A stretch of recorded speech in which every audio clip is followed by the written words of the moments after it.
Hi guys, we're continuing with Ancient Grace. About probably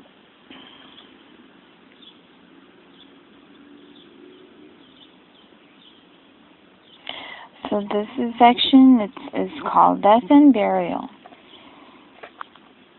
This is a three-headed dog known as Cerberus guarded the entrance of the underworld to stop living people from wandering in and to keep the souls of the dead from escaping. Excuse me. The Greeks were not people who were particularly preoccupied with death. They were much more concerned with living life to the full. They did, though, believe in the soul and performed various rituals to prepare their dead relatives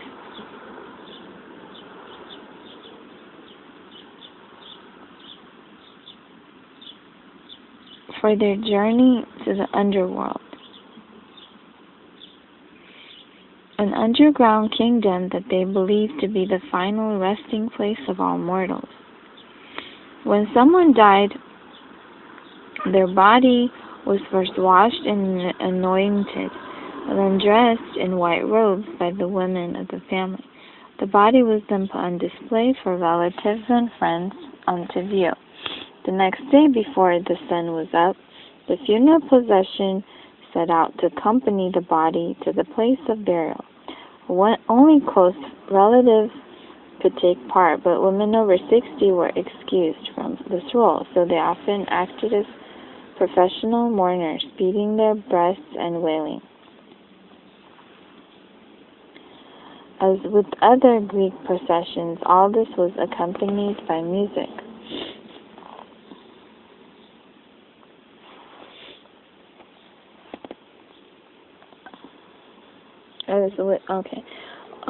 Wandering spirits. The tomb was crucially important to the Greeks. Without it, the soul of the dead person might be lost forever.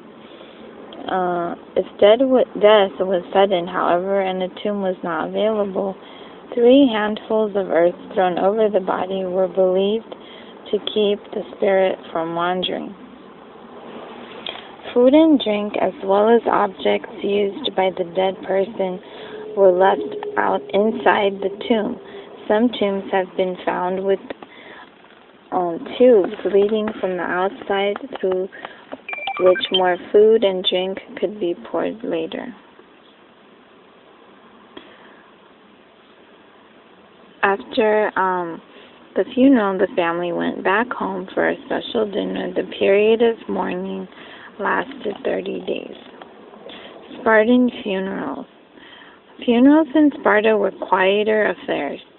There was no display of mourning, and the body was not embalmed.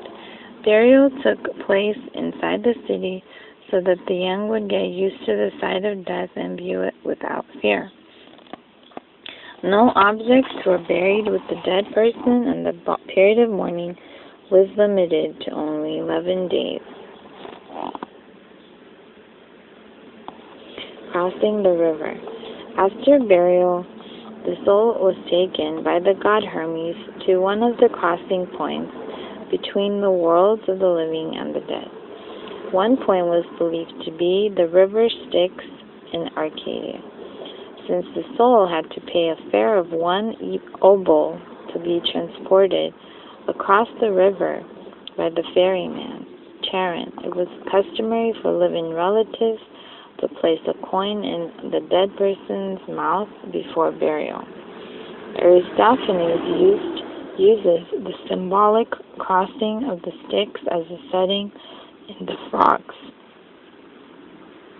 The Frogs is one of his comedies. In the play, a chorus of frogs in the river quotes, "As the god Dionysus is ferried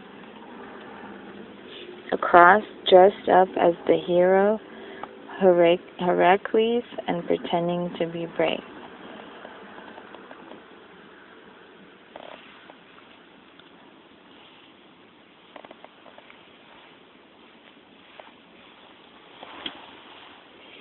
trials of death. On the other side of the river, the underworld was a shadowy place.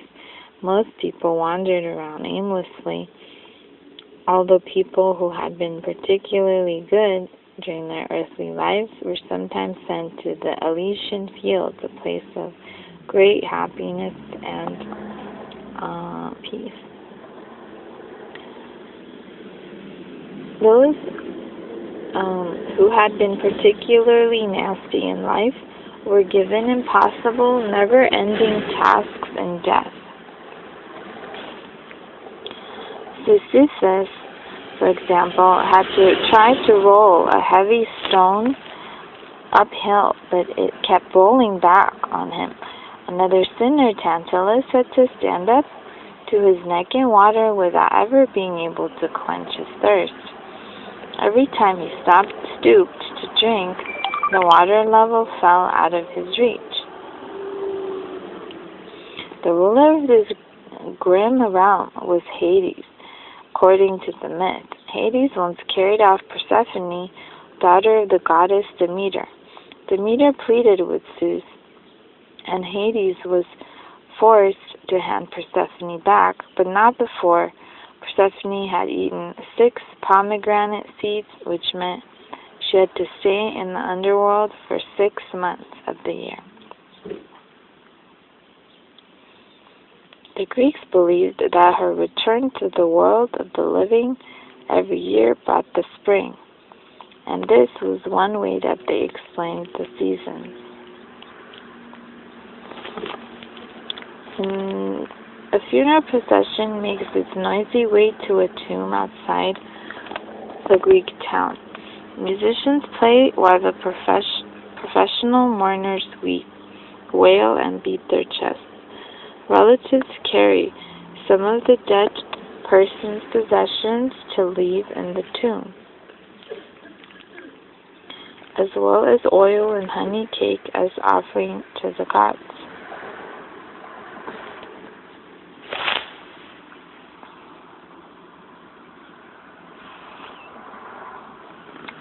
Okay. Terracotta objects found in a girl's grave. A doll seated on a throne, a pair of tiny boots, and a high guard used by women in the preparation of wool.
Greek ships. The sea played a huge part in Greek life, and the steady improvement in the design of ships is the nearest the Greeks came to an interest in technology. The ship was actually the most intricate and essential machine in the ancient world. Ships for trade and war.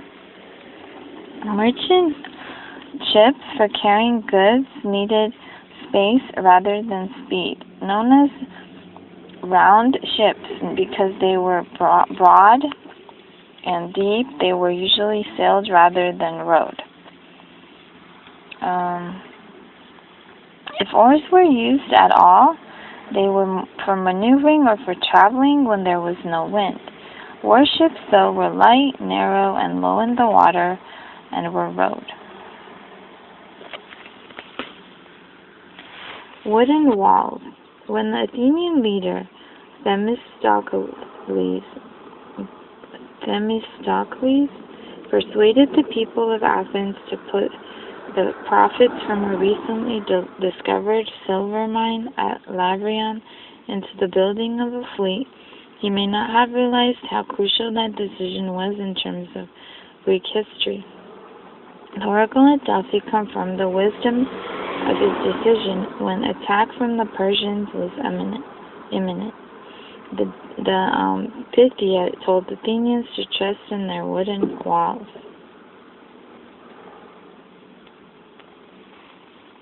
A mosaic showing a small Greek warship with a long pointed ram fixed to the prow. The painted eye was supposed to help the ship find its way. Funny looking. This Greek gravestone is decorated with a carving that shows a soldier sitting on the prow of a trireme.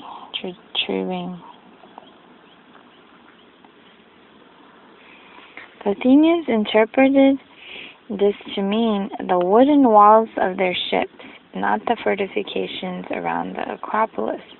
They took the oracle's advice, and although they had to watch their city burn,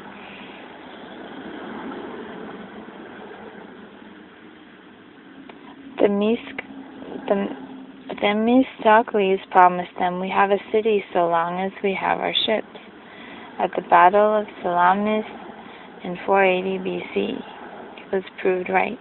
The Greeks were like fishermen with the great haul of tuna, netted and trapped, stabbing and smashing men with broken oars, pieces of wreckage, whatever came to hand. The sea was filled with screams and groaning until at last night fell and hid the scene.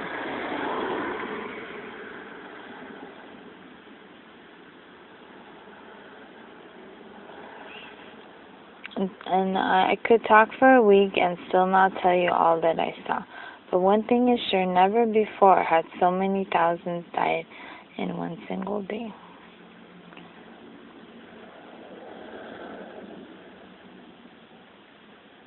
Trickery at sea. Salamis was a significant event in Greek history. The Greeks were outnumbered by the Persians by up to 3-1, with some 380 ships to the Persians' 1,000. The Greek ships were also slower. However, Themistocles thought up a clever plan. He persuaded the Greeks to take up their positions in the narrow waters between the island of Salamis and the mainland. He tricked the Persians into thinking that the Greeks were going to try to escape through the channel at one end, and forced the Persians to split their fleet to cover both possible escape routes. When the Persians advanced into the confined waters, their greater speed was of no use. Bloody battle followed, and the Persian fleet was heavily defeated. 2 more decisive victories a year later, won by the Greek army at the land battle of Plataea.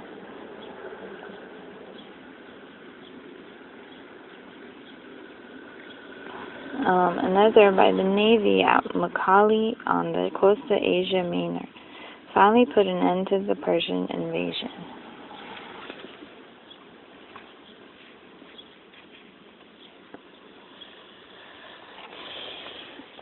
So, Greek trireme is like a ship, name of a ship, built for battle. The prows of Greek warships were shaped like battering rams.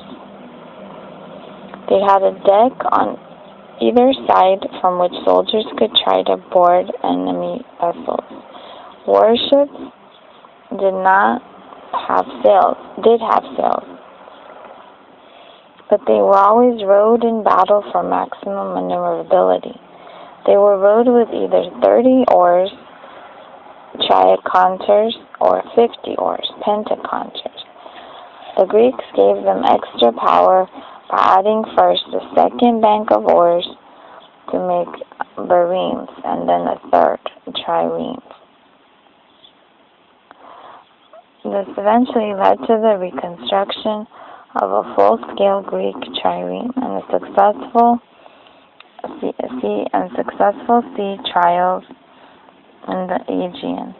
The trireme could carry about 200 men, 170 oarsmen, 13 sailors, 10 soldiers, and a few officers. The oarsmen were not slaves. They came from the Thetes, the lowest rank of Athenian society, who could not afford the armor needed to join the army.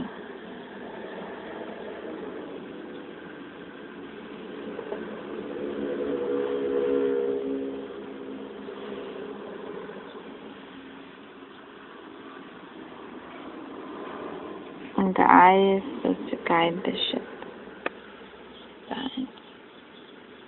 From the side.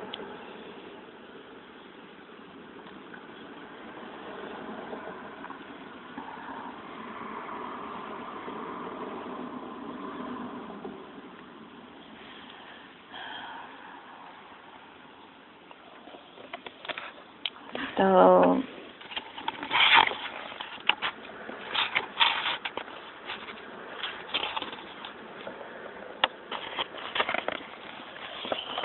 that's the inside. Hoplite is like the top part, this part. Then the main deck over here. And the oarsmen are like inside.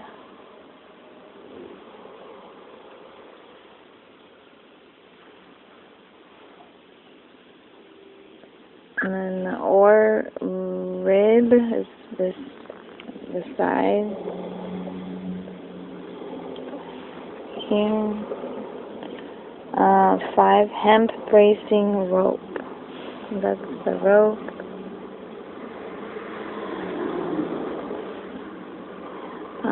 Stone ballast, which is down here.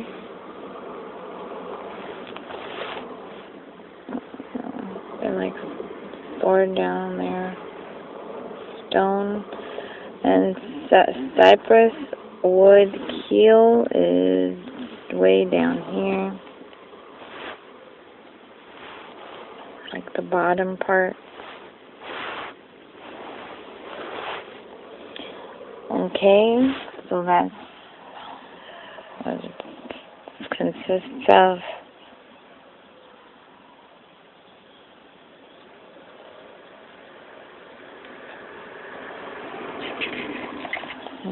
I guess they row from inside the oarsmen.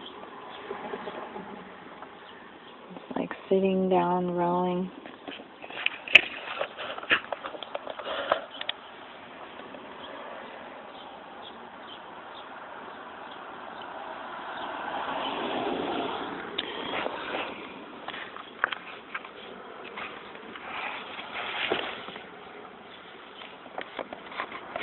It looks pretty nice. They made it look okay. Then the Greeks at war. Fighting for one city was every Greek's patriotic duty. The role that each Greek played in the armed forces was directly related to his social position.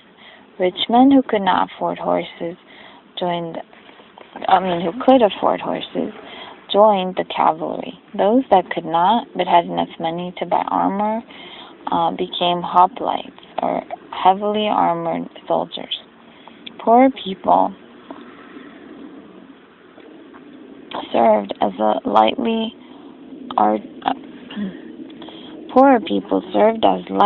armed archers, or stone slingers. Hoplites were the key fighting force in an ancient Greek army. Their hopla, or arms, consisted of a long spear for stabbing, a short sword, a helmet with a suitably fearsome crest, and round heavy shield. Hoplites fought in a formation known as the phalanx, made up of several lines of men. Their main tactic was to keep their front line unbroken. The enemy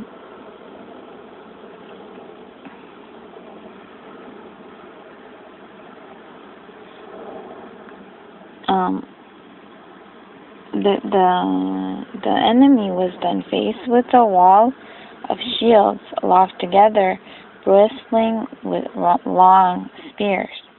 Hoplites needed a lot of training to be able to fight in such a disciplined way. Once the line was broken, individual soldiers could be picked off easily. This explains the great difference in casualty figures on the two sides in hoplite battles. The side that did not hold its line usually lost many men, while the other side escaped very lightly. This style of warfare meant that each man had to rely on the courage of his neighbors, in the same way that he relied on their good sense when it came to running the city. Greek warfare may have had much to do with the character of Greek political life. This relief shows the goddess Athena mourning for Athenian warriors who have been killed in battle.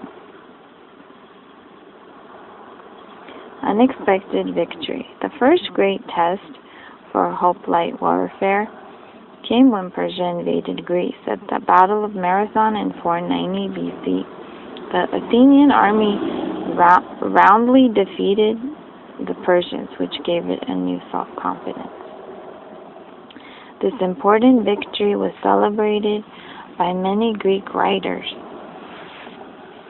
The historian Herodotus described Marathon as the first time a Greek army charged at a run. In his epitaph, the poet Aeschylus said that he only wanted to be remembered as one who had fought in the infantry at Marathon. Victory and defeat. The Spartan defeat by the Persians at Thermopylae in 480 BC ranks with the Athenian victory at Marathon.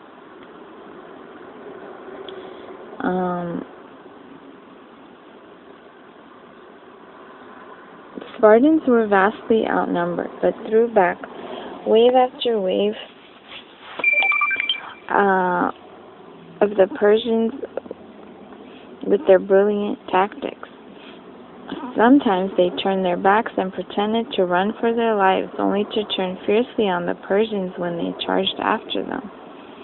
The Spartans' eventual defeat was almost inevitable, but their brave and brilliant fighting only added to their fearsome reputation. Armed only with a sword and without a saddle or stirrups, a horseman could not fight effectively against heavily armored foot soldiers protected by spears.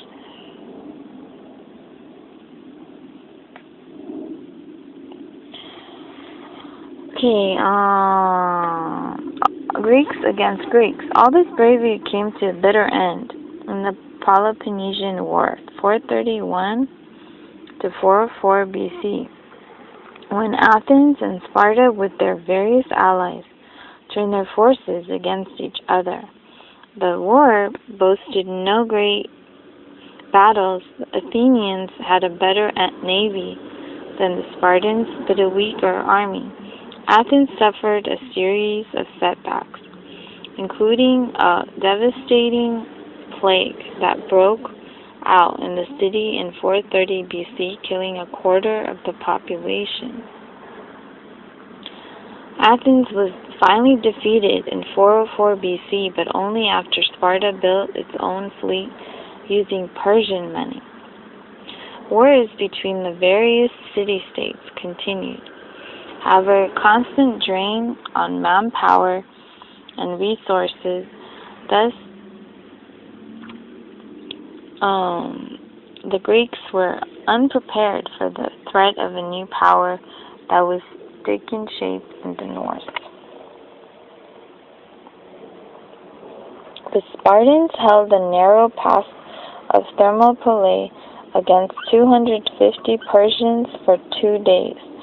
Finally, the Persians surrounded the 300 Spartans, who fought with broken swords and even hands and teeth until they were overwhelmed.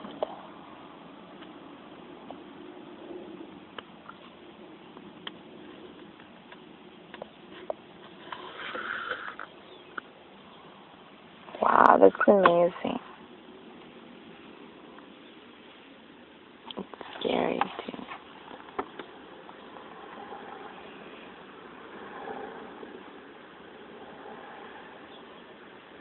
Looks like they're throwing their spears in the air. They're like flying spears or something.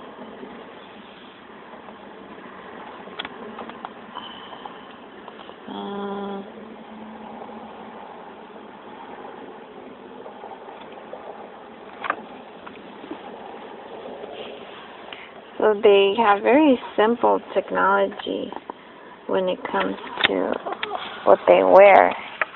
They just wear simple robes, but their armor is very extravagant. Greece, after the Greeks. After the 4th century BC, Greece lost its political independence to the Macedonians.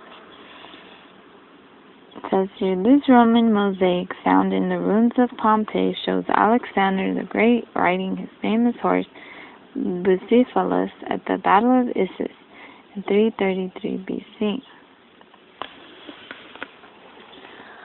So, in the period, but the spread of Greek culture had hardly even begun. In the period of its political decline, Greece was to have more impact on Europe and the Near East than it did when it was at the height of its power. Alexander the Great. He was the son of Philip of Macedonia.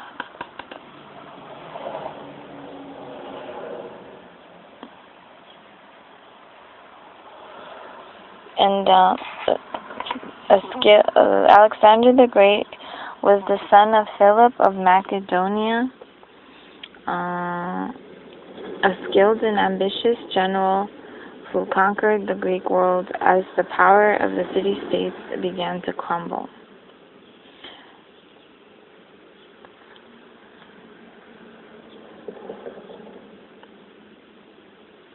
So Alexander the Great conquered the Greek world as the power of the city-states began to crumble. Philip very much admired the culture of the Greek people and wanted his son to brought up in the Greek tradition. Alexander was educated by the philosopher Aristotle, and the boy grew up inspired by tales of the Greek heroes. When Alexander became king of Macedonia,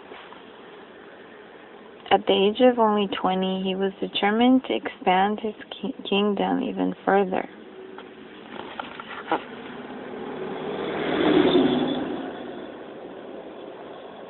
After first stamping out rebellion in the Greek states, Alexander began a series of brilliant military campaigns in which he conquered most of the then known world and spread Greek culture and the Greek language as far as India.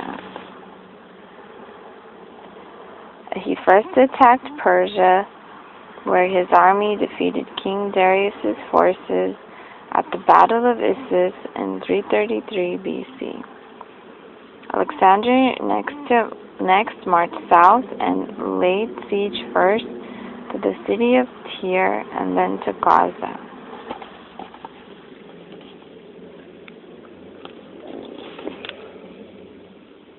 Battle of Issus.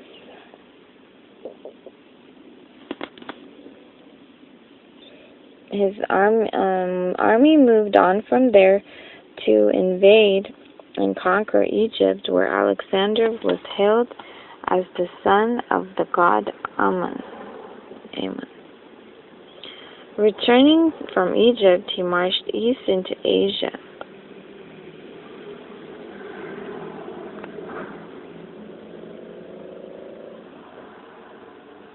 At Gaugamela, a second victory against the Persians finally sealed the fate of the Persian Empire.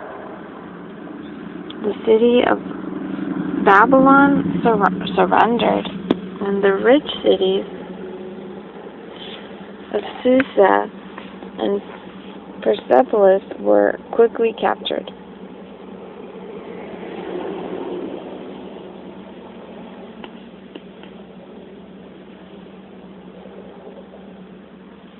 Alexander continued on into Parthia, then east again through Bactria, and lastly to India.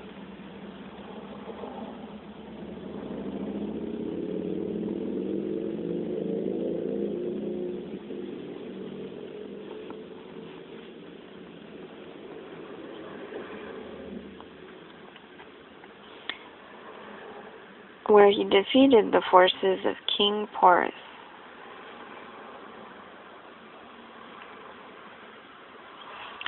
In several places along the way, Alexander ordered cities to be built in his honor. These were all named Alexandria and were often modeled on Greek cities. Most had a temple, a gymnasium, and inscriptions on their various public buildings taken from the Greek philosophers. Alexander's empire stretched from Greece to India, with Babylon as its capital.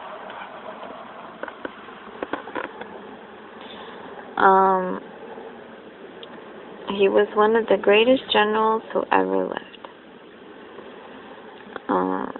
His well-trained army smashed the Persian army and ended the reign of their king Darius III.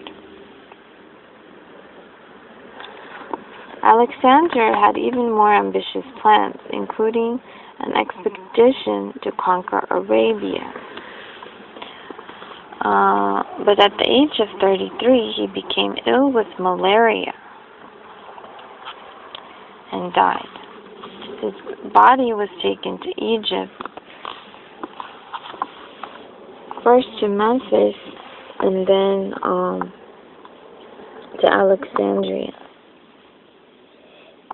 where it was placed in a beautiful, richly decorated tomb, because he was a king. After his death, Alexander's empire was too vast to survive as a single entity. It eventually split up into several kingdoms, but all of these continued to be strongly influenced by Greek ideas.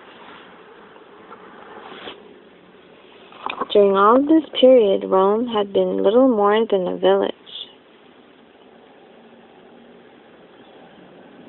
Its power did not reach the eastern Mediterranean until some 200 years after Alexander.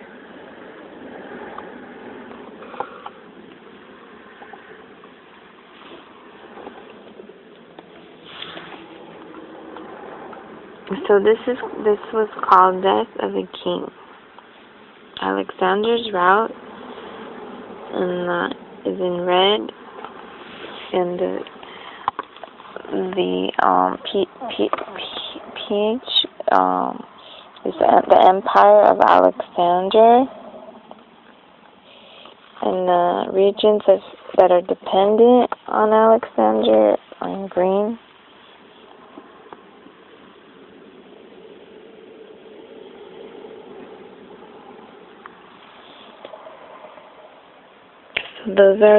That's how far King Alexander reached. before he died at 33. That's a lot.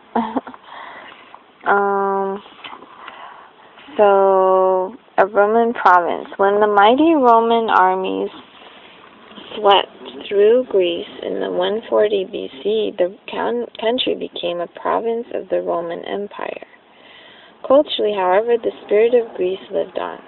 Roman sculpture, painting, and literature were almost totally dependent on Greek models.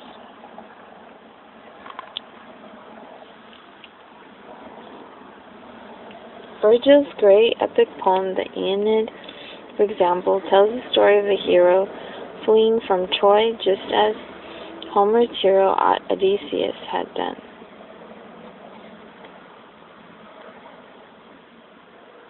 And the legacy of the Greeks continued when Christianity spread through the Roman Empire in the first few centuries AD. Greek was one of the first languages used to write down the teachings of Christ in what became the New Testament.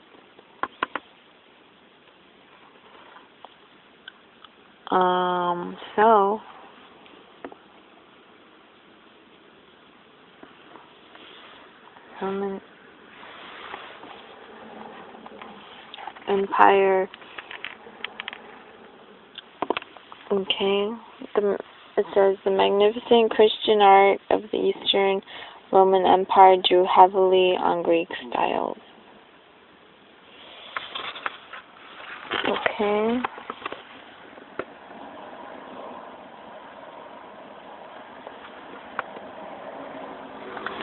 It says Aarhus, Spachartis, Alexandria, Echata, Maracanda, Durban, Taxila, Alexandria, or in parentheses Ghazni, Alexandria, in parentheses Kandahar, Alexandria, parentheses India, Indus, Pantala, the Indian Ocean, Pura, Alexandria, Bactria, Alexandropolis, Alexandria, parentheses Herat, Hecatopolis, Parthia, Ecbatana, Pasargadae, Persepolis, Susa, Euphrates River, Tigris River, that's the Persian Gulf, and then Syria, Damascus, Arabia, this Caspian Sea, Battle of Gaugamela, 331 BC, Media, Armenia, Black Sea, Battle of Issus, 333 BC, Ancyra, Halicarnassus, Cyprus, Mediterranean Sea, Crete,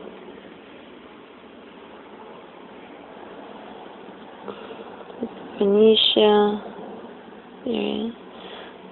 Okay, so was Mesopotamia, Athens, and Ephesus, and Sparta,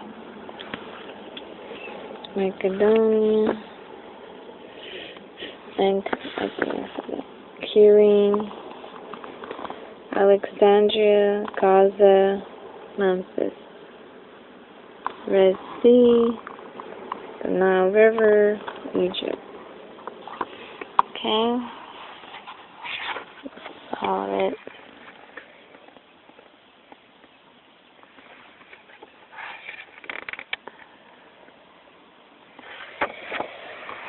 Key dates. This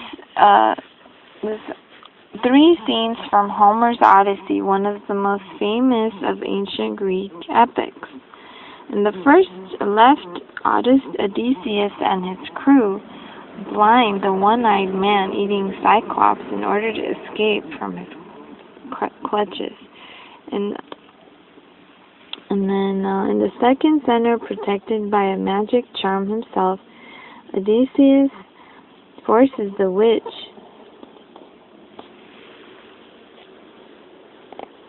Circe to break the spell that has transformed his crew into swine.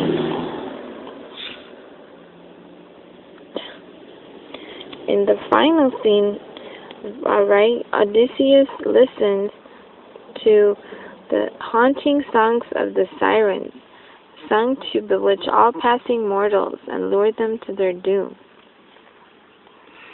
He has protected his crew by plugging their ears with beeswax. The hero himself is lashed to the ship's mast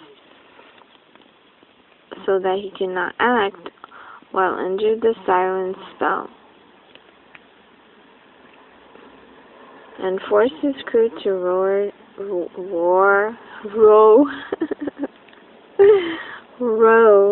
toward their lair.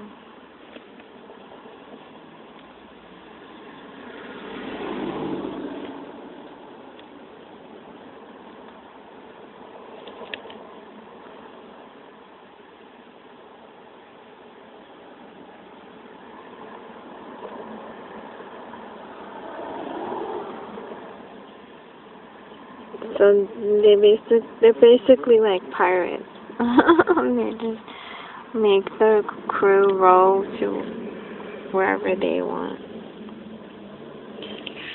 So, summary: early Greek cultures, 3000 to 800 BC, 3000 to 1450. The Minoan civilization discovers bronze by combining copper with tin,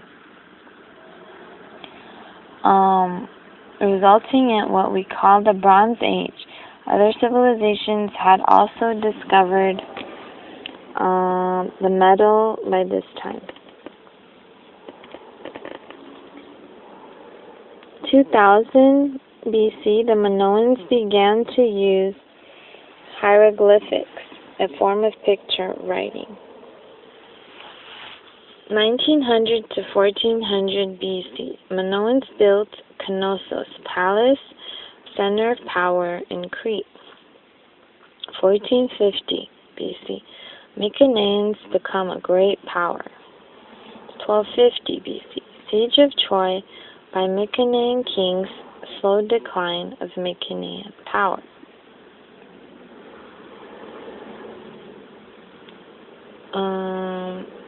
One 1100 to 800 BC is the Dark Ages. The Archaic period is 800 BC and on. 800 BC, Greeks developed the most advanced form of writing. Homer probably composed his epic poems at this time.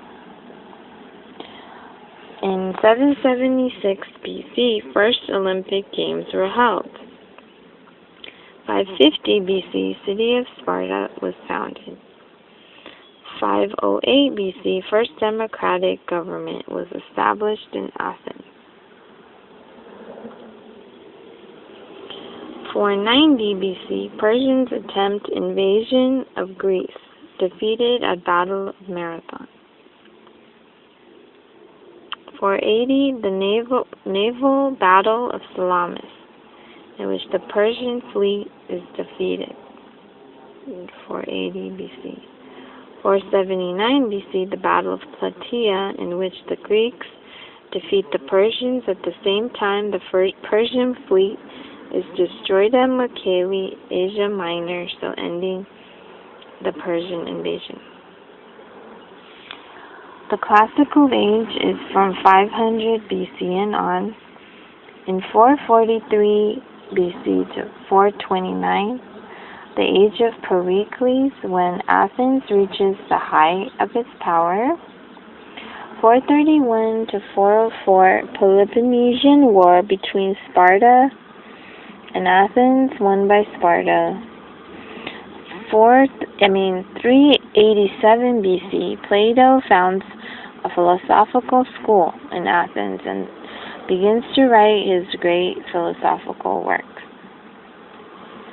Plato. 354, Xenophon, Greek historian, is born. Then the Hellenistic period, which is 337 and on. In 336 BC, Alexander the Great becomes king of Macedonia and begins his victorious 11-year campaign against the Persians. 336 to 330 BC,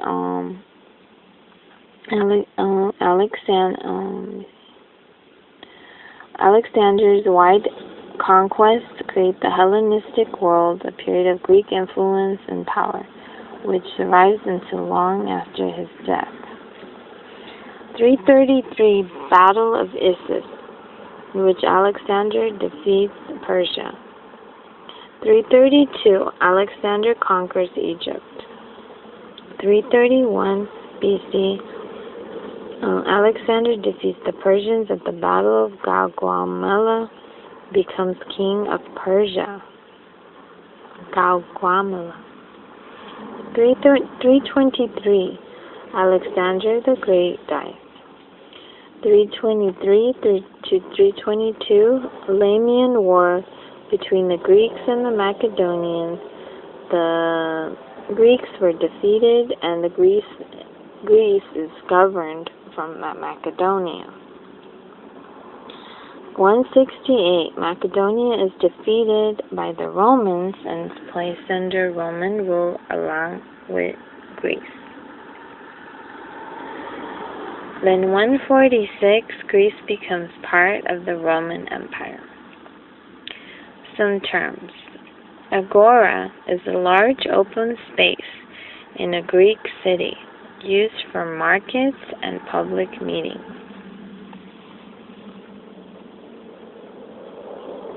Amphora. Amphora is a jar with two handles used for storing both liquids, mainly wine, water, and oil, and some foodstuffs. Andron, the men quarters of a Greek house where parties were held.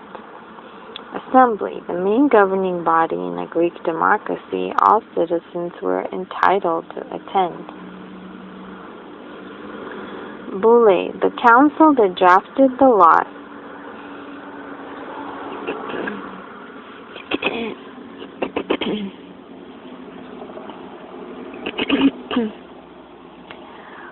So, the Boule passed the laws, drafted the laws passed by the assembly, and prepared the agendas for assembly meetings. The Boule is a council made up of 500 men chosen by lot, 50 from each of the 10 tribes of Athens. Citizen, an adult, native-born male, member of a Greek city-state. Only males. Democracy, a state or country that is ruled by its people.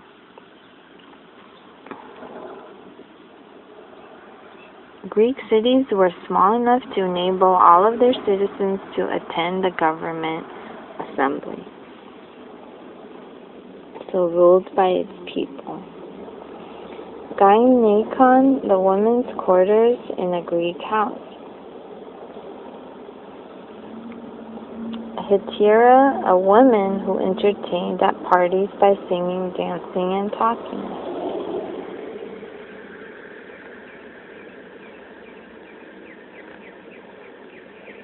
A helot, a slave, a Spartan slave, carefully controlled by their masters, who were constantly prepared.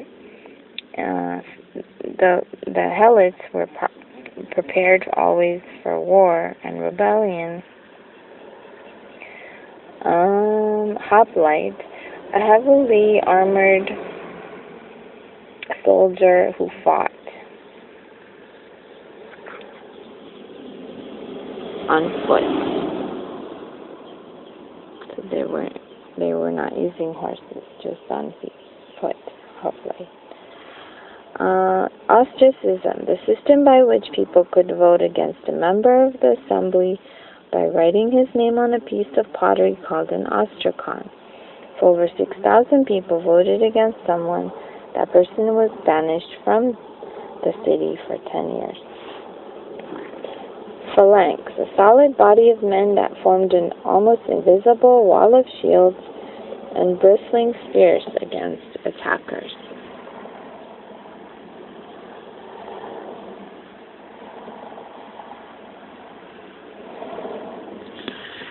Polis, a Greek city-state. Each polis had its own government.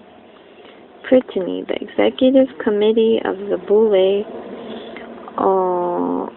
made up of 50 men from one of the 10 tribes of Athens. So just 50 men is a Prytany from each tribe, from one tribe. Tholos, the round building near the agora in which members of the Prytany meet, ate, and even supped. Trireme, a warship that the Greeks strengthened by adding 2 extra banks of oars, requiring 170 oarsmen and carrying a total of 200 men. Okay.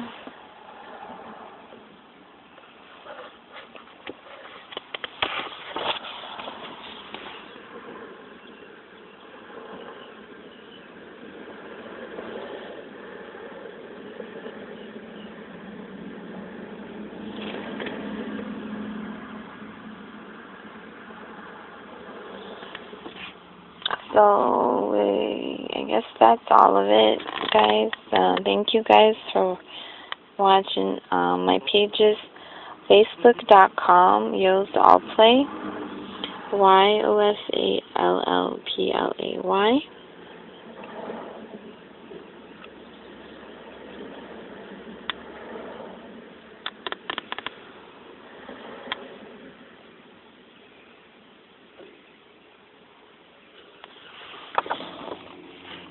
And I'll see you guys later.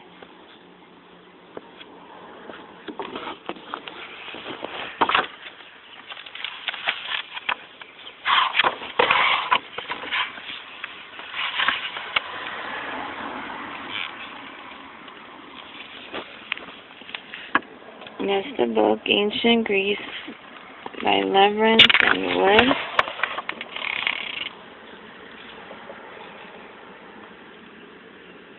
Illustrated by Bill Lefevre. Part also Nigo Longden, Philip Hood, Finn Barcana, Kevin Mouse, and Richard Hook. Edited Julia Gordon. Series designer Nick Leggett. Picture researcher Ann Pestel. Production Linda Spilling. Published Penguin Group, Viking, New York. 92. First published in Great Britain and England, then New Zealand, Auckland, Canada, Ontario, Victoria, Australia, London, England, New York, New York. Printed in Italy.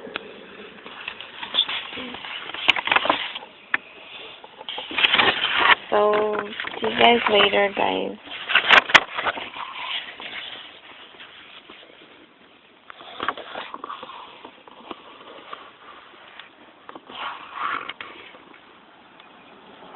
This is where the Greeks